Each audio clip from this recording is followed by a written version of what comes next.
Ahojte, dnes sa pozrieme na recenziu slúchadiel Blitzwolf, ktorú som celkom odkladal, lebo ja veľmi nepočúvam hudbu a slúchadla som kúpil len ako záložné. V balení nájdeme 3,5 mm jack oboj strany, ktorý má tak 1,5 metra, potom micro USB kábel, ktorý tu nemám a návod na použitie. No povedzme si niečo k slúchadkám. Výrobca deklaruje výdrž až 42 hodín, čo môžem potvrdiť. Vo vnútri slúchadiel sa nachádza 1000 mAh batéria. Ja som ich dokopy ani nedokázal vybiť, čo je pre mňa dosť podstatné. Ja som ich používal 20 hodín, potom som ich pichol na nabíjačku a tak ďalej. Takže nemôžem vyložene povedať, že sa dostanete na tých 42 hodín, ale reálne tam je minimálne tých 30 hodín. Ďalej sa v slúchadlách nachádzajú 50 mm meniče s rozsahom 20 Hz a 20 kHz. No, čo sa týka spracovania, to spracovanie je fakt, že kvalitné. Môžu konkurovať aj reakčným slúchadlám, čo ma prekvapilo. A takto sa dajú roztiahnuť fakt až na veľkú hlavu. Potom sa dajú takto skladať. No a čo sa týka konektivity, máme tu Bluetooth 5.0 plus 3,5 mm jack. Ešte k tomu Bluetoothu je možné pripojiť až 2 zariadenia naraz. To je veľká výhoda, keď chcete používať s telefónom alebo s notebookom. Nemusíte ich furt párovať do iného zariadenia. Plus ďalej nájdeme na pravej mušli slot na pamäťovú kartu až do 32 GB. Na pravej mušli máme ešte zapínačie tlačidlo a LED diodu. Potom ten 5 mm jack. Toto bude dierka asi na mikrofón a micro USB nabíjací port.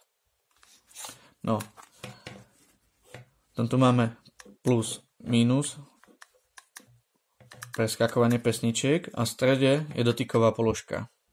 No, zase na ľavej mušli, tam nenájdeme nič. Čo je aj nevýhoda, alebo keď si ich dáte na hlavu, tak na tej pravej strane sú ťažšie a to poznanie ťažšie. Tam bude všetko v tej pravej mušli, čo sa týka batérií a ľavá mušla je v podstate prázdna. Tam sa nachádza iba ten reproduktor. No, vrch máme vypolstrovaný, nikde ma nikdy netlačilo.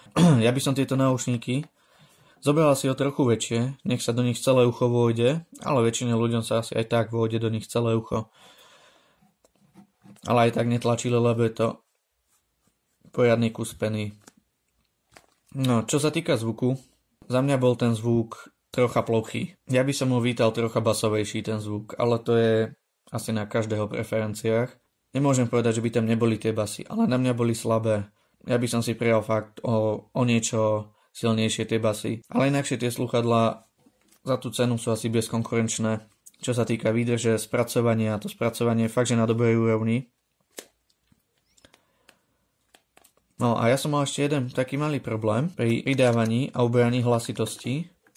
Jednúka v mušli počuť divné praskanie alebo nepríjemný zvuk, keď to máte na ušiach.